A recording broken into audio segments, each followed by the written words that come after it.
जी नमस्कार, मैं रुपेश कुमार मिश्रा स्वागत करता हूं आप सभी का आपके अपने इस यूट्यूब चैनल पे। तो आज की वीडियो में हम लोग देखेंगे कि जिनका एग्जामिनेशन हो रहा है अभी एलएनएमयू में पार्ट 1 का, उसका हिंदी 100 मार्क का आरबी हिंदी आर्ट्स वाले जो छात्र हैं ग्रुप ए टू सी, इसमें जो मेंशन्ड है आप लोग देखिए, paper code UG part 1 RB Hindi arts group A and C. ठीक है, 2021 में जो परीक्षा हो रहा है एलएनएमयू में, उसका मैं आंसर की आप लोग को बताने जा रहा हूँ इस वीडियो में, वही मैं चर्चा करूंगा। और इसमें एकदम सटीक आप लोगों को जो है मेरी तरफ से पूरा प्रयास है कि इसमें 100 का 100% सही हो। इसमें बोला गया है कि 99% पूरा सही है, 1% कहीं गलत हो सकता है। ठीक है, 1 मिनट, तो 1% कहीं पे गलत हो सकता है। तो चलिए मैं आप लोगों को वही बताने जा रहा हूँ। जो लोग चैनल पे नए, चैनल को सब्सक्राइब कर लिए, नोटिफिकेशन के बेल आइकन को प्रेस कीजिए, कमेंट बॉक्स में अपना प्रतिक्रिया जरूर दीजिएगा। वीडियो अच्छा लगे तो वीडियो को लाइक कीजिए और वीडियो को ज़्यादा से ज़्यादा शेयर कीजिए और सब्सक्राइब करके रखिए ताकि आगे आपको नोटिफिकेशन इस तरीके का समय समय पर मिलेगा। टेलीग्राम ग्रुप का लिंक डिस्क्रिप्शन बॉक्स में है, टेलीग्राम ग्रुप आप लोग ज्वाइन कर लीजिए। टेलीग्राम ग्रुप ज्वाइन किए रहेंगे तो वहाँ से आपको कई सारे इन्फॉर्मेशन दिए जाते हैं, वहाँ पे शेयर किया जाता है, यूनिवर्सिटी का अपडेट हो चाहे फिर एजुकेशनल वीडियोज़ हो। ठीक है, चलिए हम लोग स्टार्ट करते हैं और देखते हैं सही आंसर की इसका क्या होना चाहिए। जो लोग परीक्षा दे के आए आप लोग यहाँ से मिला लो अपना हिंदी आर्ट्स का group A to C 100 mark. आधुनिक हिंदी कविता की शुरुआत होती है तो 1 का राइट आंसर होगा सी, ऑप्शन नंबर सी में जो लोग टिक लगा के आए वो सही है। 2 का राइट आंसर होगा सी, सीधे मैं बताते जा रहा हूँ, आप लोग चलते चलो। 2 का सी उमेश चंद्र प्रसाद शिव, आधुनिक हिंदी काव्य सरिता के संपादक। 3 का लगाओ तो आंसू का राइट आंसर इसमें जो हो जाएगा 3 का वो होगा ए, जयशंकर प्रसाद। उसके बाद हिमाद्री त्रिंग सिंह के कवि हैं, ऑप्शन नंबर 4 का जो होगा वो भी होगा सी, जयशंकर प्रसाद।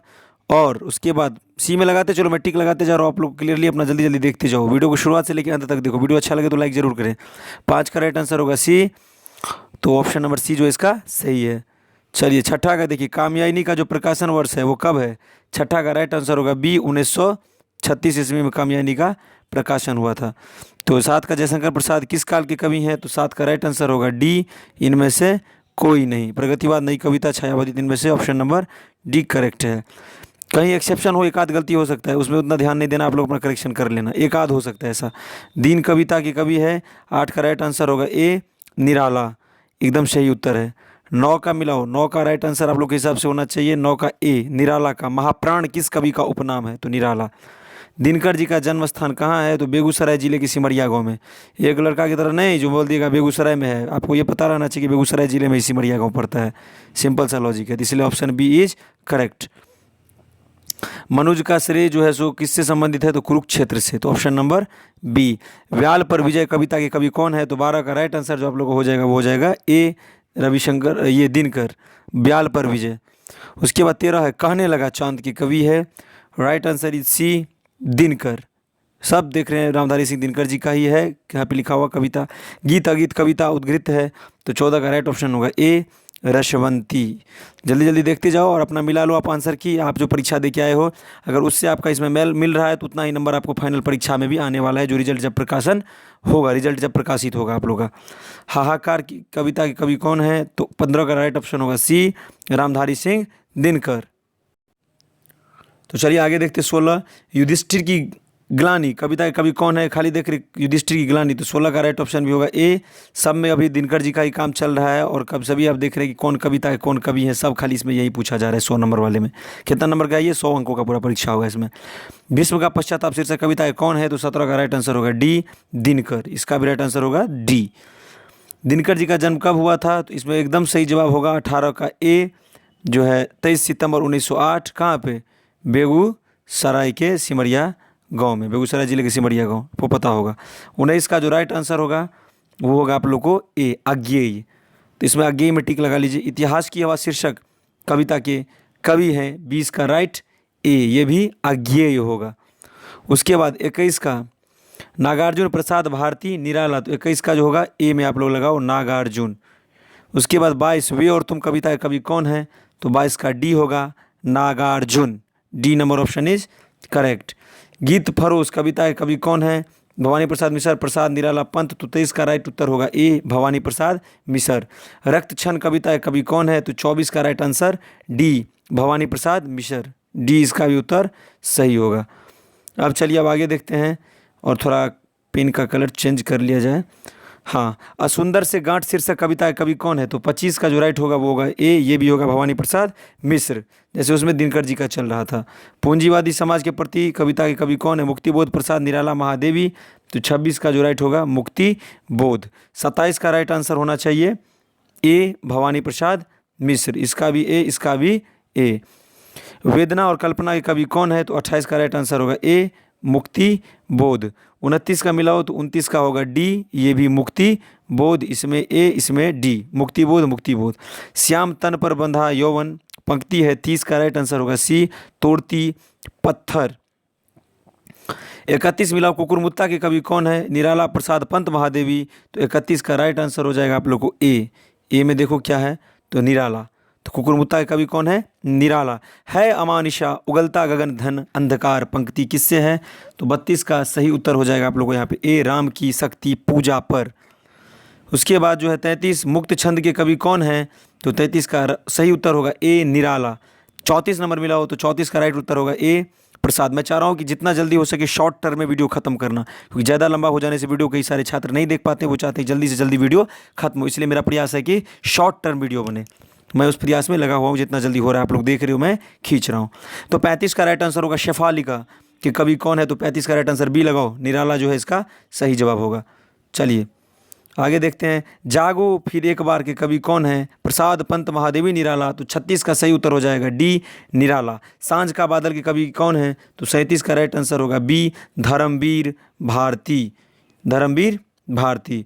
कवि और कल्पना के कवि हैं, 38 का सही उत्तर हो जाएगा आप लोगों को बी, इसका भी धर्मवीर भारती। उसके बाद तार सप्तक का प्रकाशन वर्ष कब है जी? तो इसका राइट उत्तर होगा, इसवी वाला है तो 1943, 1943 इज द राइट आंसर। छल कविता के कवि कौन है? तो 40 का जो सही उत्तर हो जाएगा ए, बच्चन, बोल बच्चन, बोल बच्चन आ गया यहाँ पे। 41 का बंगाल का काल कविता के कवि कौन है? तो 41 का जो सही जवाब होगा वो होगा सी, इसका भी बच्चन। 42 का जो सही उत्तर हो जाएगा, 42 देखो, 42 का राइट आंसर विप्लव गान शीर्षक कविता के कवि कौन है? तो ए, इसका भी बच्चन। उसके बाद अज्ञेय का पूरा नाम क्या है? सच्चिदानंद अज्ञेय, सच्चिदानंद हीरानंद वात्स्यायन, वात्स्यायन अज्ञेय। 43 का राइट आंसर हो जाएगा आप लोग को बी, ये जो है ये Agyeya, option number B is correct. क्या होगा? बी। पग ध्वनि कविता का कवि है बच्चन, निराला, पंत, इनमें से कोई नहीं। तो 44 का सही जवाब हो जाएगा आप लोग को ए, इसका मतलब बच्चन।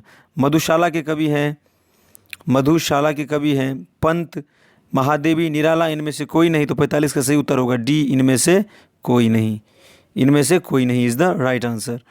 चलिए अब आगे बढ़ते हैं। मेरे दीपक शीर्षक कविता का कवि कौन है? तो 46 का जो सही जवाब होगा वो होगा आपको ए, महादेवी।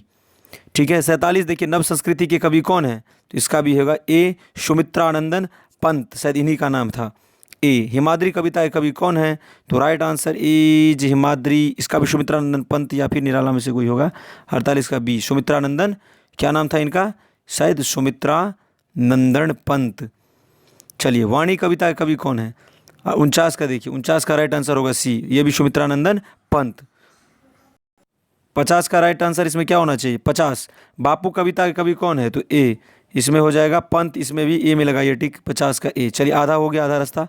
अब जल्दी जल्दी थोड़ा पूरा खत्म कर लेते। 51 लेजिस्लेटिव का हिंदी अनुवाद क्या है?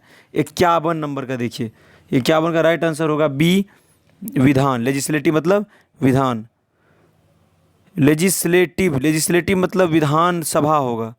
विधान होने का कोई यहाँ पे चांस नहीं उठता है मेरे हिसाब से। यहाँ पे लेजिस्लेटिव का मतलब तो विधान ही होना चाहिए। तो लेजिस्लेटिव का मतलब क्या होगा? लेजिस्लेटिव असेंबली रहता, तो मैं थोड़ा कंफ्यूज हो गया, तब होता विधान सभा। असेंबली मतलब सभा, तो इसका राइट आंसर बी होगा, लेजिस्लेटिव मतलब विधान। बी में टिक लगाइए आप लोग। ग्रॉस का हिंदी अनुवाद क्या है? तो ग्रॉस का हिंदी अनुवाद हो जाएगा आप लोग को सकल घरेलू उत्पाद नहीं बोलते हैं जी, तो क्या बोलेंगे? 52 का राइट आंसर ए, सकल घरेलू उत्पाद, तो ए सही है। एक्सपर्ट का हिंदी अनुवाद क्या है? तो 53 का राइट आंसर होगा बी, विशेषज्ञ, बी पे लगाइए। 54 का देखिए क्या था? एक्सपल्सन का मतलब क्या होता है? तो एक्सपल्सन का 54 का राइट आंसर होगा डी, उपयुक्त, बी और सी दोनों। निष्कासन या निकालना जो। एक्सटेंशन का हिंदी अनुवाद क्या होगा? तो 55 का ए आंख मूंद के लगा दीजिए विस्तार में। 56 का देखिए इंजीनियर का हिंदी अनुवाद क्या है? तो अभियंता, option number A is correct. Registrar का हिंदी अनुवाद क्या है? आपको पता है, कुल सचिव, ऑप्शन नंबर ए। सिंडिकेट का हिंदी अनुवाद क्या होगा? तो 58 का जो राइट आंसर वो होगा बी, अभिषद। अभिषद में लगाइए। सीनेट का हिंदी अनुवाद क्या होगा? तो सीनेट जो हम लोग विश्वविद्यालय में ना बोलते हैं ना, सिंडिकेट का हो रहा है, सीनेट का हो रहा है, ऐसे सीनेट का बैठक था, सिंडिकेट का चुनाव, पता नहीं क्या सब होता है। तो 59 का राइट आंसर होगा सी, व्यवस्थापिका। सी में लगाओ टिक। 60 का देखो, एडवांस का हिंदी अनुवाद है अग्रिम, तो अग्रिम is the right answer, hence A is the right. संक्षेपण के गुण हैं संक्षिप्तता, पूर्णता, स्पष्टता, उपयुक्त सभी, तो भाई 61 का तो डी होना एकदम सही है। स्पष्टता भी जरूरी है। पल्लवन की भाषा कैसी होनी चाहिए? तो 62 का राइट आंसर होगा डी, स्पष्ट, प्राजल, पारदर्शी, तो option number D is right. संक्षेपण, मूल अवतरण कितना होना चाहिए? तो आपको पता है इनमें से कोई नहीं इज द राइट आंसर, क्योंकि होता है 1/3, जो कि इसमें प्रेजेंट नहीं है ऑप्शन में, इसका मतलब option number D is right. चलिए नाउ, पल्लवन के गुण हैं भाव का अवसान, तो 64 का राइट आंसर होगा बी, भाव विस्तार। 65 में लगाओ, वाइस चांसलर का जो मतलब होता है वो होगा कुलपति, तो option number B is correct. Option number B is correct. उसके बाद 65 हो गया, 65 का हो गया बी। 66 का टिप्पण का प्रकार क्या है? तो सी आंसर सही होगा इसका, ए और बी दोनों। 67 का जो होगा टिप्पण की विशेषता क्या है? देखिए 67वां नंबर क्वेश्चन पे हम लोग पहुंच चुके हैं, बहुत जल्द अब इसका संपादन पूरा हो जाएगा। 67 का राइट आंसर आप लोग लगाओ ए, जिसमें होगा राइट आंसर संक्षिप्तता, तो option number A is correct, जो कि मैं साइड में लिखते जा रहा हूँ। शोक पत्र लिखा जाता है किस पर? तो ये तो ऑब्वियस ही बात है भाई, मृत्यु पर, जन्म पे तो होगा नहीं, तो 68 का जो ऑप्शन नंबर ए होगा वो इसका सही जवाब होगा। 69 का देखो, संसार से संबंधित कहलाता है, तो 69 का जो ऑप्शन नंबर ए होगा वो एकदम करेक्ट होगा, लौकिक।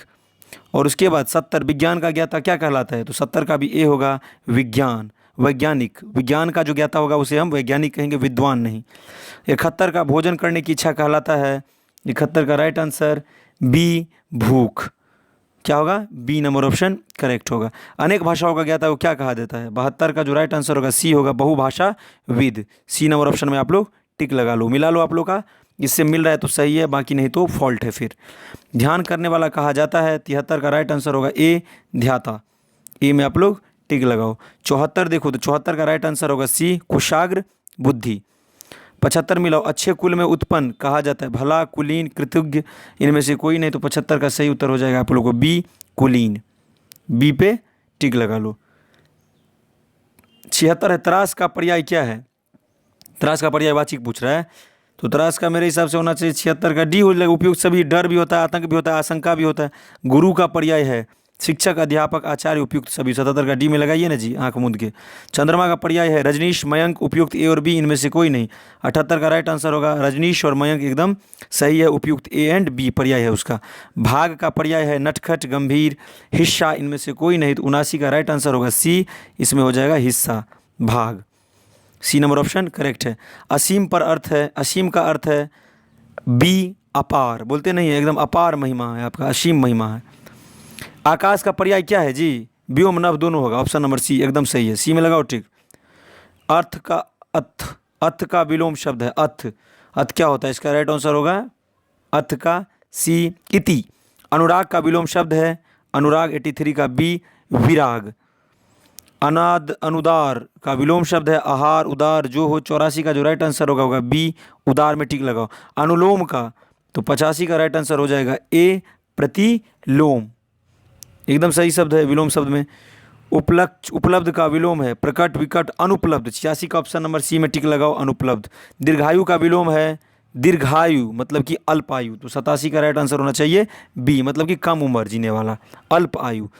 सन्यासी का शुद्ध रूप है सन्यासी, तो इसका राइट ऑप्शन हो जाए 88 का होगा आपको बी, सन्यासी का होगा बी। जीर्ण का विलोम है 89 का राइट आंसर होगा बी, अजीर्ण। उसके बाद धृष्ट का विलोम है 90 नंबर जो होगा उसका सही जवाब होगा आप लोगों को सी, विनम्र। देखो मैं आपको बोलने के साथ साथ लिखते जा रहा हूँ यहाँ पे क्लियरली, जिसे समझ में आ जाए।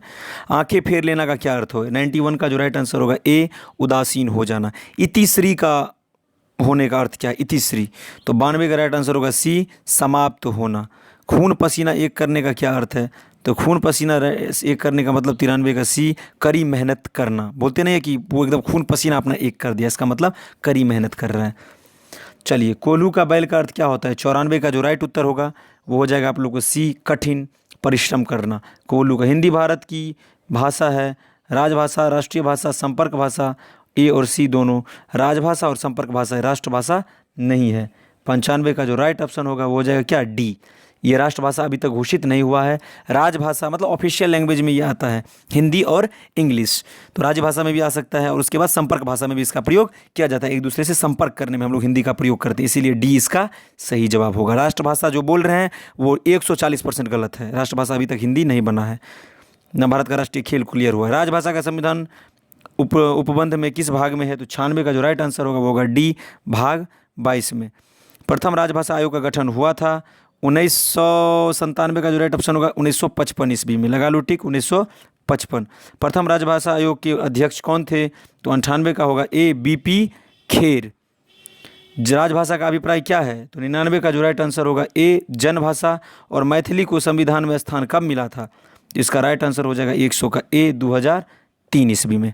हो गया, यही था आप लोग का आंसर की। हिंदी वाले जो आर्ट्स वाले छात्र हैं 100 अंक वाले जिनका एग्जामिनेशन हुआ है फर्स्ट सिटिंग में, उसी का ये आंसर की है। आप लोग पूरा अपना मिला लिए हैं, अच्छी बात है। अब आप लोग का रिजल्ट इसी तरीके से आने वाला है, जितना इसमें से सही होगा या जितना गलत होगा उस हिसाब से। ठीक है, तो चलिए, जो लोग चैनल पर नए आते हैं चैनल को सब्सक्राइब कर लीजिए ताकि इस तरीके के वीडियो का लाभ आपको समय पर मिल सके। वीडियो को शेयर कीजिए, दूसरे छात्र भी इसका बेनिफिट लेंगे।